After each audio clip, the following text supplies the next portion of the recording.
More than 250 experts in the traffic signals industry joined together in person to hear a range of papers here in Nottingham. These recordings are brought to you by AGD Systems, Colas, SRL Traffic Systems, Smart Video and Sensing, Vivacity and Unex Traffic. Well, so good afternoon all. This paper today is really just going to demonstrate how working together as an industry and listening to the voice of experience, we can really reduce the risk with working at height. I'm going to touch a little bit on the working at height regulations and health and safety at work, and how NAL as a business emulates the legislation to help reduce that risk when working at height.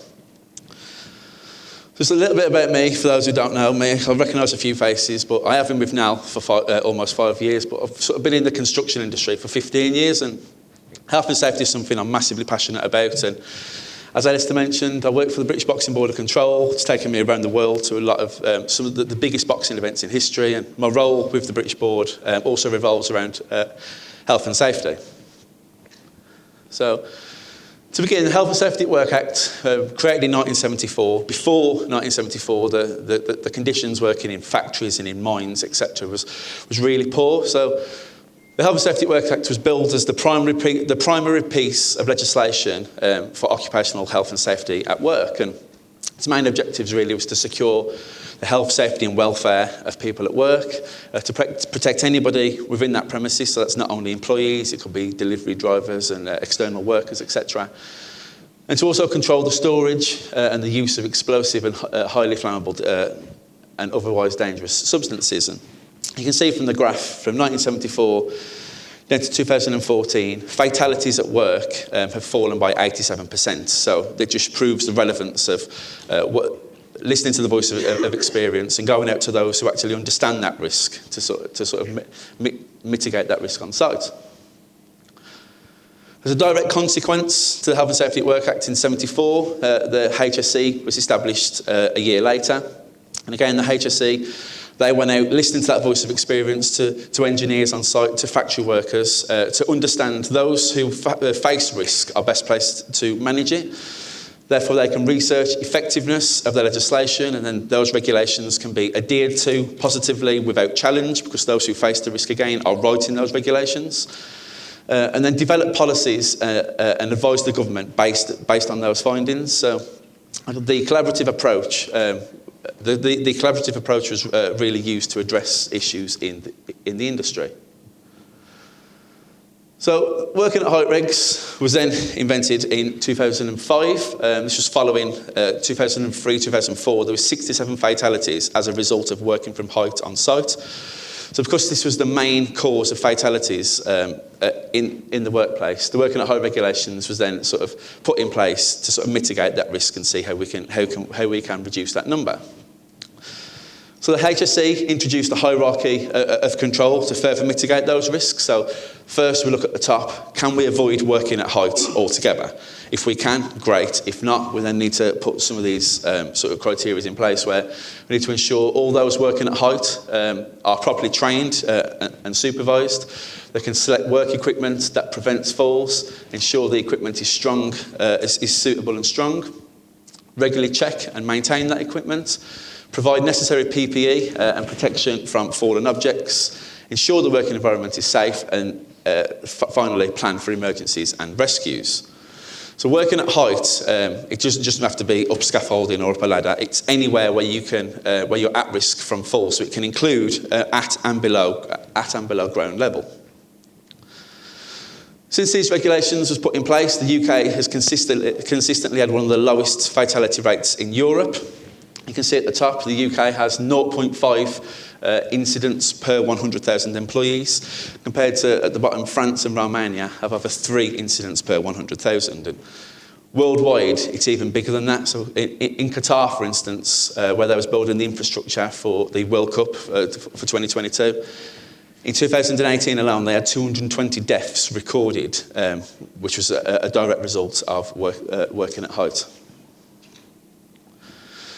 So just last year, the HSE identified that still more work is needed. We need to work together as an industry to further reduce those numbers. And falls from height still remain the main cause of fatalities.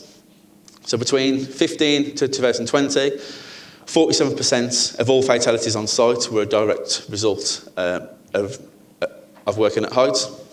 And in last year, 19 to 20, there was actually 28 people who died with an average of 32 fatalities over the last 5 years. So we do need to work together to really reduce that number. So NAL, for those who aren't aware, we're now part of CRH, which is one of the biggest companies worldwide. They employ over 87,000 people across 3,800 locations across the world, and they really have a zero harm, put safety first aim, where they want to guarantee that everybody who turns up to work goes home unarmed every single day. And we have sort of it begins with me approach, where if we see something safe, we must stop and do something about it. So at NAL, we carry out regular risk assessments. So we understand, again, that if we understand that risk, we're best placed to manage it. So by doing these risk assessments, any job that is carried out can be done so consistently and safely. Any near misses and safety observations are reported as they happen, and we have weekly and monthly briefings and safety campaigns. Not only do we do that internally, we also do that externally. So we believe not only our employees, but all end users and everybody who uses our products should also be able to do so safely. So we offer toolbox talks to all. And we've also got a purpose-built facility in Worcester where guys like yourselves can come down and do training on some of our products. And currently, up to date today, we're on 1,436 days since the lost time accidents. That's something we're really, really proud about. So the cost of working at height with any failures, so financially, it can be catastrophic to all businesses. Significant fines can be unlimited, so this can sometimes lead to liquidation. If HSE need to intervene, again, you'll have to pay for that, as well as legal fees and other hidden costs. And then liable for that person as well. Any director can also be held accountable. Fines can be unlimited to that individual and can sometimes even lead to imprisonment. And some of these hidden costs that you won't see could be damage to reputation. You might have a loss of production due to sick days at work. And then because you get sick days, you could also have a loss of production, which means you have failure to meet contracts and deadlines, etc. So there's all these hidden implications, which can all be a result of safety failures. So there's a quote here from Aaron Fisher, who's the HSE Executive Inspector, which states, "The companies should be aware that unsafe work at height without suitable and sufficient controls in place is not acceptable. The Health and Safety Executive will not hesitate to take appropriate enforcement action against those that fall below the required standards." And they don't discriminate from whether you're a sole trader, a small business, or you could be a massive organisation. There's a couple of examples you can see down the left-hand side. The second one down, there's a well-known appliance manufacturer that was fined 700k just a few years ago. There was a fatality from a cherry picker. There was a task that was being done, and it destabilised that cherry picker, and there was no risk assessment carried out beforehand, and if they would have done the due diligence, they could have prevented that from happening. So NAL, I mentioned, it's not just our employees, we sort of want to ensure the safety of everyone. So we do CPD Demonstration Days at the National Infrastructure Centre in Worcester, where you can come down, you can see best practice of installation and maintenance of all those products. And if you can't get down to Worcester, we will happily attend site and deliver toolbox talks and even stay for installs to make sure best practice is being followed. These CPD Demonstration Days happen monthly. We do these all the time, and even during the COVID-19 pandemic, we've still delivered these remotely via Zoom or Microsoft Teams. And we really rely on customer feedback, so listening to that voice of experience. We like you to see what problems you've got on site, so then we can develop solutions around those problems. And most of you will know us for sockets. So the retention socket would be probably the only product we've brought to market off our own back. Every other product that we've got available now has come from problems traffic signal engineers have brought to us. So, following that feedback, it was just a couple of years ago where a traffic signal engineer said to us that they're still having problems with working at height. So it took us back to that hierarchy of control. Can we avoid working at height in the first place? We found a way, yes you can. But not only did we want to just mitigate those risks of working at height, we can also look at ways we can help with maintenance, and we can reduce the cost of access equipment, and you don't need TM, etc. So our latest solution, which was launched at the beginning of this year, is called the Easy Wind. So the Easy Wind is basically a 2-metre extension pole, which is available in square and round. A multiple range of equipment can be sort of stuck to this. It can be cameras, repeaters or detectors. That is connected to a hinged arm or bracket.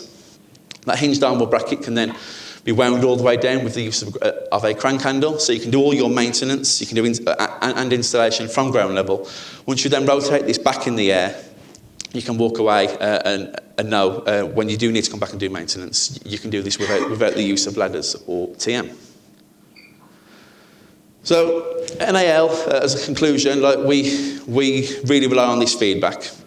Not just for safety, but for everything. All our products have come from, like I say, engineers like yourselves, and we've always trying to work together at ways we can reduce risk with working on site. The fatality injury rate in construction is still 47% of all fatalities are a result of working at height, and we really need to work together to reduce that number. And no one comes to work to be injured or become a fatality. Health and safety needs to be everyone's responsibility. That's it. Thank you for your time.